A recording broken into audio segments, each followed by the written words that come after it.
Hi, welcome to this Stripe EasyPay presentation. I'm your host, Shazeb Suhail, and we're going to be going over my senior capstone project. So, what is Stripe? To understand EasyPay, you must understand Stripe.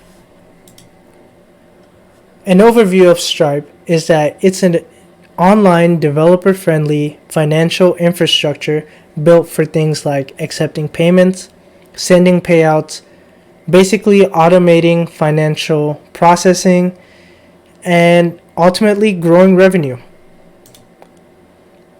So what is EasyPay? EasyPay is an integration of Stripe and its API. EasyPay is a web application, and its primary purpose is to create and distribute Stripe payment pages. Here we have an example of such a Stripe example payment page. So what are the objectives of EasyPay? The number one is for user authentication. We want multiple users using this app and creating products and listing them. Then we need data encryption. Obviously, we'll be storing some secret tokens associated with the Stripe platform, as well as passwords and our own secure information. So we need to encrypt that data before posting it in the database. And we have secure online payments. Here's a dashboard on Stripe that shows how generating revenue will work. You just use EasyPay to generate the revenue. So as far as our design decisions go, we have the Vue.js app. It's a new technology I decided to work with, and we decided to use it for our presentation layer. C# Web API I'm experienced with, so in supplement to a new technology, I want to use a technology I was familiar with, which is C# and its API capabilities. For the database, we decided to use SQL Server because it works well with Azure deployment, and it works well with C#, and it's a Microsoft tool. We're mostly a Microsoft suite, and we have RSA cryptography for our encryption. So we have a public/private key type encryption standard, and obviously we needed a host Vue somewhere, so we decided to host it on Heroku, and then obviously Stripe is a big part of it. As far as implementation approach for EasyPay, we have a Agile Scrum framework we work with. Came up with the idea for EasyPay, then we were in 1 week sprints. In the beginning, I would discuss with my classmates and instructor what exactly I was planning to do, what I had worked on, and any roadblocks. Then I would start developing throughout the week.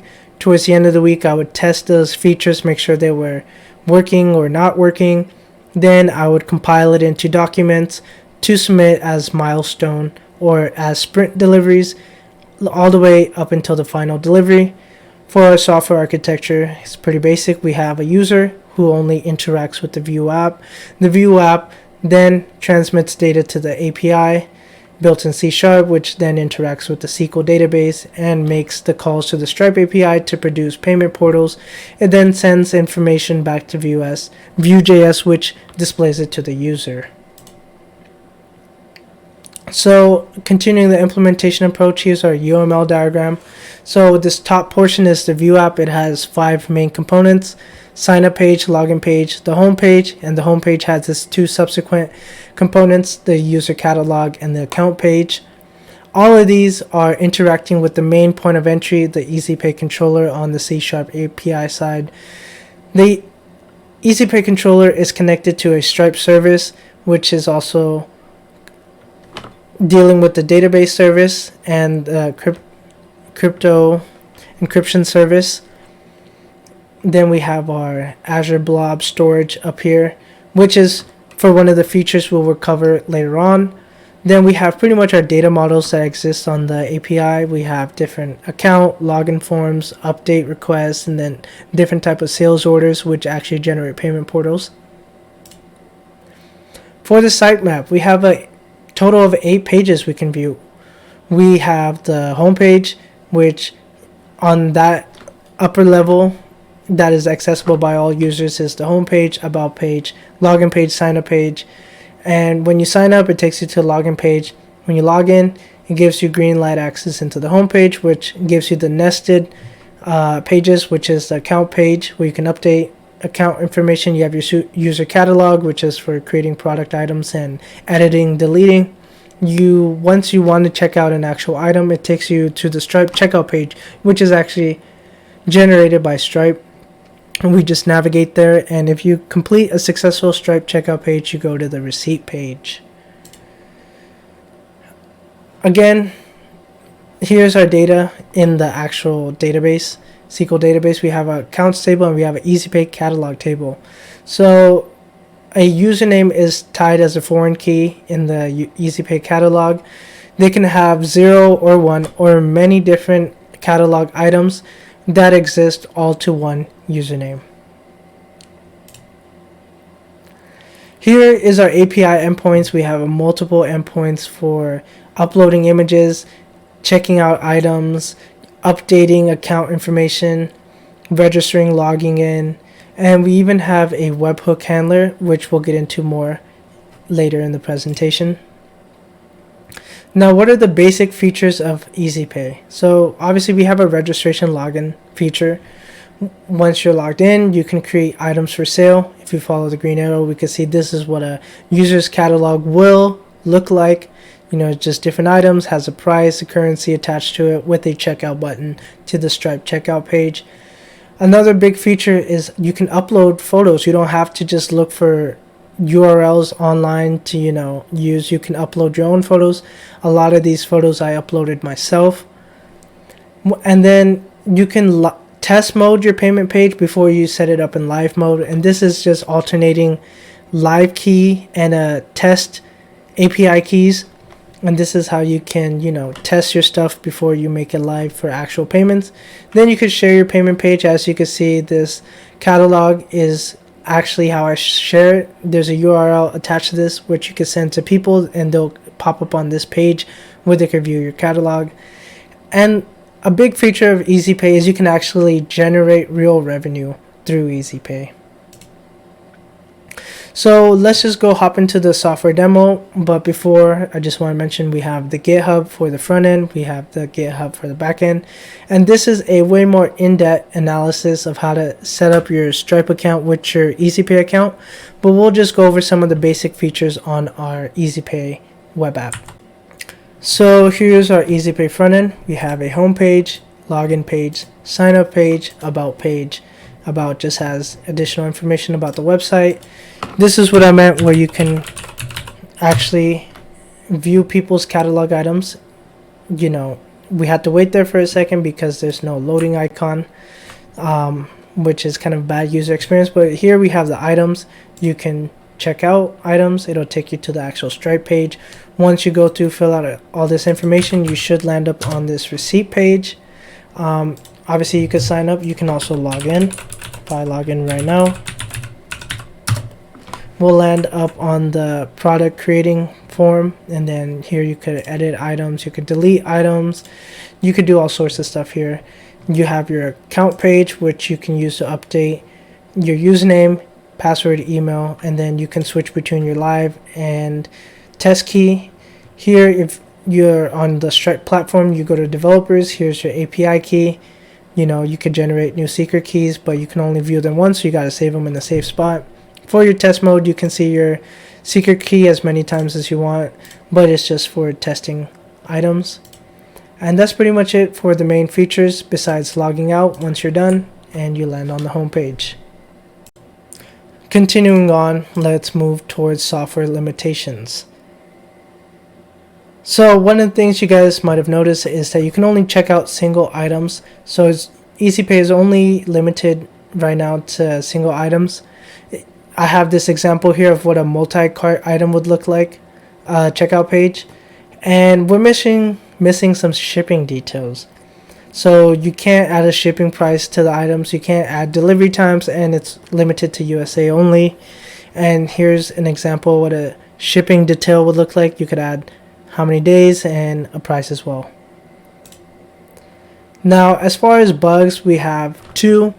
main ones I want to point out is that the loading icon. We saw that when you click things, there's no loading icon to let you really know that something's happening in the background. You just gotta wait like a second or two. So that leads to bad user experience. Also, the post-purchase receipt lacks in detail. It just says that your seller will send you a receipt, and it then relies on the seller to actually go check their Stripe platform, consistently to make sure they can send receipts. And the catalog item doesn't update after post-purchase, and we'll get into that why in the next slide. So as far as EasyPay malfunctions, we have the webhook that I mentioned earlier, but it is throwing errors. So a couple things I didn't realize or till later on in the development was that to set up these webhook handlers, like each user needs to set up the webhook handler on their own. I mostly talk about the API keys, but I didn't realize that they would need to create their own. So I do have a webhook, but it's mostly just associated with my account, which is, not that good. And they're failing because, I can't really test for it right now. Because if people are using different API keys, then it won't register with my account, and so it'll automatically cause it to fail. So this is why no post-purchase backend action is occurring, kind of like taking the item off the shelf if it's been bought, So that could end up in multiple people buying the same product, and if you only are selling one item, then how could you give it to two people? So then you would have to do refunds and stuff. So this is something that is a malfunction, but future iterations is to go ahead and fix this so that once an item is bought, some backend action is taken to remove that item from the user's catalog. Now for future versions, we have a couple ideas in mind. Obviously, we want that multi-item cart checkout, so you have bigger carts, bigger checkout pages, more money being received rather than users having to go to each item, checking out multiple times. Then we want to create individual items from the seller, and not just show the entire catalog. Plus, when you create a single item, we wanted to display a bigger sized image and add it to a cart and all that. Then we have customizable seller catalog UI display. So I want the users to import their own colors or put their own background image, just to make the catalog seem more unique and dynamic for them. Then we want seller ratings, because if users are going to be using this, then we want them to rate each other to see like, hey, he's actually delivering on time, he's actually sending out an item. So you review them bad reviews, maybe we'll have some sort of reporting system to kind of ban or delete their account. Then we also want a subscription business model for advanced features. So if I create things like customizable seller UIs, maybe that could count as an advanced feature, and that users would have to pay a subscription of like $5 a month to do that kind of feature. So that's pretty much it. I try to go over this presentation as quick as possible. I could have gone on for a long time talking a lot in depth, but to fill the time constraint, I've decided to end it here. Here's my photo. There's my LinkedIn. If you guys would like to connect, hit me up on LinkedIn. I go to Grand Canyon University, and this is what my capstone project is for. And that brings us to the end. Thanks for watching, and I'll catch you guys in the next one.